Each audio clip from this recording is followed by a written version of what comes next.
माझ्या ठिकाणी असा आमच्याकडे काही निदर्शनास येत आहे किंवा असा काही आम्हाला फील्डमध्ये असं दिसतंय तर 4 ते 5 ठिकाणी असं झालेलं आहे की आपण त्या संपूर्ण पॅनलला बदलण्यासाठी सांगितलंय, त्या संपूर्ण पॅनलला रिप्लेसमेंटसाठी सांगितलंय आणि त्या रिवर्क करण्यासाठी सांगितलंय. त्याच्यासाठी 3 प्रकारचे आपण क्वालिटी कंट्रोलचे याच्यामध्ये चेक्स पण ठेवतोय. एक आपला डिपार्टमेंटल कंट्रोल आहे, एक आपला पीएमसी किंवा अथॉरिटी इंजिनियरचे मार्फत सुरू असलेला क्वालिटी कंट्रोल आहे आणि एक थर्ड पार्टी क्वालिटी कंट्रोल म्हणून टीयूव्ही एसयूडी जे जर्मन कंपनी आहे त्यांना प्राधिकरणाचे मार्फत अपॉइंट करण्यात आलेला आहे.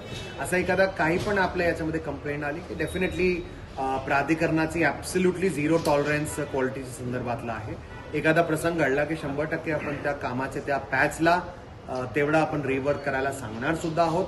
आमचे मार्फत सुद्धा त्यांना सांगितलं जात आहे. Will be absolutely be zero tolerance with regards to quality issues. GSI कडून काही सर्वे करण्यात आले?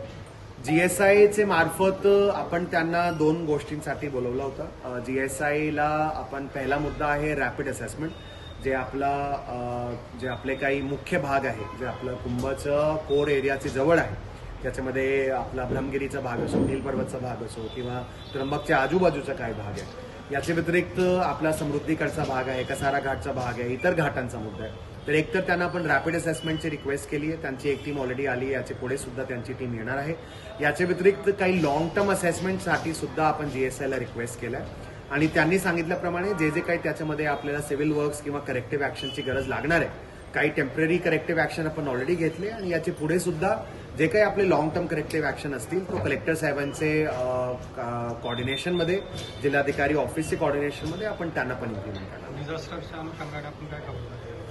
डिझास्टरचे संदर्भातलं सिंहस्थाचं नियोजन करताना जवळपास 17 हजार्ड आहे ज्यांना आपण चिन्हांकित केलेलं आहे. त्याच्यामध्ये मॅनमेड डिझास्टर, मॅनमेड हॅझर्ड्स आणि नॅचरल हॅझर्ड असं दोन्ही आहे. त्याच्यामध्ये प्रामुख्याने विचार केला तर फ्लड्स आहे, लाईटनिंग आहे, वारा आहे, लँडस्लाईड आहे. मॅनमेड डिझास्टरमध्ये एखादा काही इंडस्ट्रियल डिझास्टर, काही केमिकल बेस असं काही डिझास्टर, या प्रकारचं यांना सर्वांना आपण याच्यामध्ये संबोधित करतोय. त्या तयारी करताना एकतर विभागांना सज्ज करणे, ज्याच्यामध्ये त्यांचे काही इक्विपमेंट, मशिनरी, काही बोट्स आहे, रेस्क्यू बोट्स आहे, रेस्क्यू इक्विपमेंट आहे, त्यांना सर्वांना सज्ज करणे, ज्याच्यामध्ये एसडीएमए आणि एनडीएमएचे फंडमधून आपण त्या संदर्भातली सगळी खरेदी आणि डिपार्टमेंटच्यासाठी त्यांना रेडी करतोय. त्याच्या व्यतिरिक्त रिस्पॉन्सचा भाग खूप इम्पॉर्टंट आहे, ज्याच्यामध्ये ट्रेनिंग कपॅसिटी बिल्डिंग खूप इम्पॉर्टंट आहे. डिपार्टमेंटचे इंडिव्हिज्युअल डिपार्टमेंट प्लॅन्स आहे, इमर्जन्सी सपोर्ट फंक्शन आहे, त्यांची प्लॅनिंग आहे, जेणेकरून एखादा दुर्दैवाई काही असा प्रसंग घडला की त्याला रिस्पॉन्ड करताना प्रत्येक विभागाची जबाबदारी काय, कोणी काय करणे अपेक्षित आहे, आधीपासूनच विभागाला क्लिअर पण असलं पाहिजे. त्याच्यासाठी काय आपण मॉक ड्रिल सुद्धा याच्यामध्ये घेणार आहोत, एनडीआरएफ आणि एसडीआरएफच्या सोबत. नाशिक त्र्यंबकेश्वर कुंभमेळा प्राधिकरणाचे तर्फे जे काही आपले वेगवेगळे काम कुंभमेळ्याच्या साठीचे सुरू आहे, त्याच्यामध्ये सर्व कामांमध्ये आपली प्रोग्रेस आज रोजी सुरू आहे. विशेषतः रोडचे जे काम आहे, शहरामधले असतील, पीडब्ल्यूचे मार्फत असतील, ते वेल ऑन ट्रॅक आहे. त्यांना आपण मार्च 27 पर्यंत पूर्ण करण्याचा पुरेपूर प्रयत्न करतो आणि ते आम्ही करणार पण आहे. याच्या व्यतिरिक्त WTPचा प्रोजेक्ट आहे, STPचा प्रोजेक्ट आहे, रामकालपथाचा प्रोजेक्ट आहे, एअरपोर्टचा प्रोजेक्ट आहे आणि वेगवेगळे प्रकारचे याच्यामध्ये काही कल्चरल स्पेसमध्ये ASIचे प्रोजेक्ट आहे, ते सुद्धा सगळे वेल ऑन ट्रॅक आहे, ज्यांना आपण पूर्ण करण्याचा प्रयत्न करतोय. याच्या व्यतिरिक्त नाशिक त्र्यंबकेश्वर कुंभमेळा प्राधिकरणाच्या तर्फे आणि काही आपले समाजसेवी संघटनाचे सोबत जनजागरण, भावजागरण, जनसहभागचा एक आपण कार्यक्रम ऑलरेडी त्याला लॉन्च केला. याच्या पुढे सुद्धा वेगवेगळे त्याचे उपंग आपण लॉन्च करणार आहे. त्याच्या मागची संकल्पना हेच आहे की एक चांगला सक्सेसफुल कुंभ करताना प्रशासनाच्या सोबत समाजाचे सर्व घटकांनी सोबत येणं खूप गरजेचं असतं. म्हणून समाजाचे सर्व लोकांना, विशेषतः जे व्हॉलंटिअरिंगसाठी जे लोक याच्यामध्ये सेवा देण्यासाठी तयार आहे, त्यांना पुढे बोलवून त्यांच्या सेवाचा, व्हॉलंटिअरिंगचा काय काय याच्यामध्ये त्यांचे एव्हेन्यूज असू शकतात, त्यांना सर्वांना बोलवणे आणि जवळपास 15,000 व्हॉलंटिअर्सला डिझास्टर मॅनेजमेंटसाठी, ट्रॅफिक कंट्रोलसाठी, सॅनिटेशनसाठी त्यांना सर्वांना याच्यामध्ये सज्ज ठेवणं याच्यामध्ये गरजेचं राहणार आहे.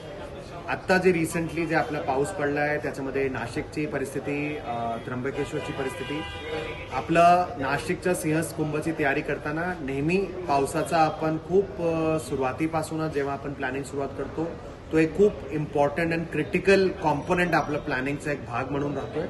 त्याच्यात यावेळी सुद्धा जे काही पावसाच्या मध्ये जे काही परिस्थिती वेगवेगळे रस्त्यांवर शहराच्या भागांमध्ये कुठे वॉटर लॉगिंग झाली कुठे नाही झाली त्यांना सर्वांना आपण ट्रॅक करतोय, सर्वांना चिन्हांकित करतोय आणि त्या हिशोबाने प्लॅन्समध्ये जर काही रिकॅलिब्रेशनची गरज असेल ते पण आपण याच्यामध्ये करणार आहोत.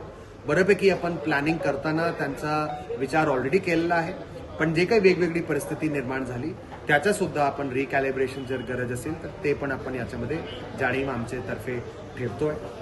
सर, मोठ्या प्रमाणावर आता कुंभमेळ्याच्या पार्श्वभूमीवर लोक येणार आहेत. गर्दीचं नियोजन करताना त्याचे भरपूर डायमेन्शन असतात. जे काही आपण इन्फ्रास्ट्रक्चर आज रोजी क्रिएट करतोय तो गर्दीचे नियोजनाचा भाग म्हणूनच करतोय. म्हणजे एखादी रोड आज रोजी 18 मीटर आहे त्याला 24 मीटर वायडन करायचं आहे तो गर्दीच्या नियोजनाचा भाग आहे. आपण रिंग रोड करतोय तर तो गर्दीच्या नियोजनाचा भाग म्हणून आहे. एअरपोर्टमध्ये आपण कपॅसिटी ट्रिपल करतोय गर्दीच्या नियोजनाचा भाग म्हणून आहे. रेल्वे स्टेशन नाशिक रोड आणि देवलालीचे व्यतिरिक्त 3 नवीन रेल्वे स्टेशन ओढा कसबे सुपणे खेरवाडी आपण करतोय तो गर्दीच्या नियोजनाचा भाग म्हणून त्याला गर्दीला आपलं डिसेंट्रलाइज करण्यासाठी करतोय. रेल्वे स्टेशनच्या सोबतच बस स्थानक आपण काही नवीन क्रिएट करून घेतोय. त्याच्यामध्ये सुद्धा जे आपला एडिशनॅलिटी आपण करतोय तो गर्दीला म्हणजे क्राऊडला मॅनेज करण्यासाठी त्याच्यामध्ये करतोय. आणि त्याच्या व्यतिरिक्त घाटांची संख्या यावेळी वाढवण्यात आली. जवळपास 15.5 ते 16.5 किलोमीटरचे नवीन घाट आपण करतोय तो सुद्धा आपण गर्दीच्या नियोजनाचा भाग म्हणून घेतोय. आणि मोठ्या प्रमाणात माननीय मुख्यमंत्री महोदयांचे निर्देशाप्रमाणे टेक्नॉलॉजीचा वापर करून how we can use technology जेणेकरून क्राऊड मॅनेजमेंटचा भाग आपला त्याच्यामध्ये इझी होऊ शकतोय. वेळेवर आपल्याला अलर्ट भेटू शकताय आणि त्या अलर्टच्या हिशोबाने जर काही एखादा असा प्रसंग घडला की त्याला आपल्याला फील्डमध्ये तोंड देता येणं शक्य होतं. जे काही रस्त्याचे कामाचं